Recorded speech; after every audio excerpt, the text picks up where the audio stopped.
Nagpaalala ang MWSS na tingnan muna ang inyong mga tubig gripo bago inumin. Ang ilang sineserbisyohan kasi ng Maynilad sa Valenzuela, inireklamo ang madilaw at malabo nilang tubig. Pinaimbestigahan na yan ng MWSS pero nagpaliwanag agad ang Maynilad. Nakatutok si Bernadette Reyes. Ano naman, parang may kalawang siya yung kulay, may yung malabo na may kalawang. Yun mapula nga. Sabi nga ng apo ko, nay, wag mo akong hugas sa akin. Yun, maiti, mapula. Ay, ano ba yun, ma-brown, madumi raw. Yan ang reklamo ng ilang sineserbisyohan ng Maynilad sa lungsod ng Valenzuela kahapon matapos mag-iba ang kulay ng tubig sa kanilang mga gripo.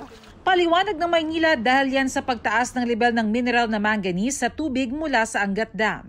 Pero nang magpatupad ng total plant shutdown sa Angat Hydroelectric Power Plant mula noong November 6, natatagal hanggang January 6, 2024 sa mas mababang bahagi ng Angat Dam pansamantalang kumukuha ng tubig na isinusupply sa Metro Manila.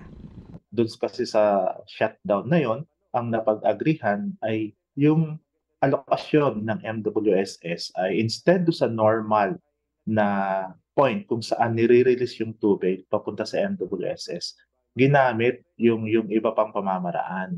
At isa dun sa pamamaraan na yon, yung tinatawag na low-level outlet. Pag mas malalim, syempre, mas maraming deposit yon ng mga minerals. Bagamat natural lang na may manganese sa tubig, pinaiimbestigahan daw agad ito ng Metropolitan Waterworks Sewerage System Regulatory Office dahil maaari raw sanang naiwasan ng ganito kalawak na epekto.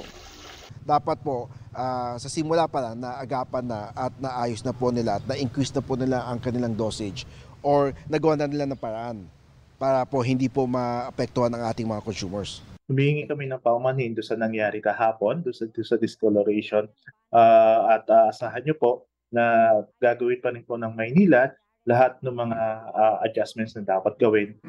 Ayon sa Maynilad, naayos na nila ang problema sa water discoloration kahapon. Pero kung makararanas pa rin daw ng manilaw-nilaw na tubig mula sa mga gripo, hayaan lang daw na dumaloy ang tubig ng ilang minuto hanggang sa luminaw ito.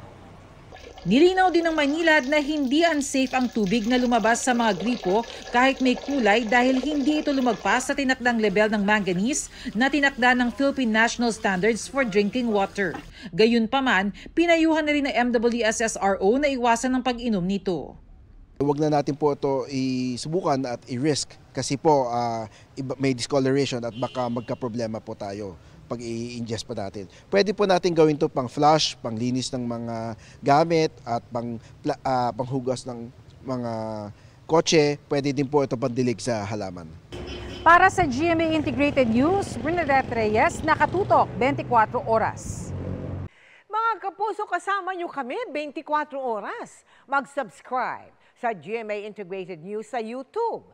Sa mga kapuso abroad, bisitahin ang GMA Pinoy TV at www.gmanews.tv.